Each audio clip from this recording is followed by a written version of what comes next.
திருப்பத்தூர் மாவட்டம் திருப்பத்தூர் மாவட்ட ஆட்சியர் அலுவலகம் முன்பு திருப்பத்தூர் மாவட்ட பதிவு மூப்பு இடைநிலை ஆசிரியர்கள் சங்கம் சார்பாக சுமார் 100க்கும் மேற்பட்ட ஆசிரியைகள் சமவேலைக்கு சம ஊதியம் வழங்க கோரி தமிழக அரசின் கவனத்தை ஈர்க்கும் பொருட்டு மாவட்ட தலைவர் மதியழகன் தலைமையில் இன்று 12வது நாளாக பள்ளிகளை புறக்கணித்து 311 எண் பொறித்த கருப்பு கிரீடம் அணிந்து நீதி தேவதை தராசு தட்டில் அடிப்படை ஊதிய பாகுபாடு விளக்கி கவன ஈர்ப்பு ஆர்ப்பாட்டத்தில் ஈடுபட்டு வருகின்றனர். இந்த ஆர்ப்பாட்டத்தின் போது தமிழக அரசு கடந்த சட்டமன்ற தேர்தலில் பதிவு மூப்பு இடைநிலை ஆசிரியர்களுக்கு சம வேலைக்கு சம ஊதியம் வழங்குவோம் என 311வது வாக்குறுதி எண்ணில் உத்தரவாதம் அளித்து தேர்தலை சந்தித்து வெற்றி பெற்று தற்போது வரை அந்த வாக்குறுதியை நிறைவேற்றவில்லை.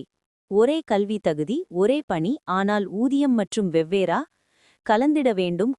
வேண்டும் ஊதிய முரண்பாட்டை கலைந்திட வேண்டும் என கண்டன உரையாற்றி கோஷங்கள் எழுப்பி போராட்டத்தில் ஈடுபட்டனர்.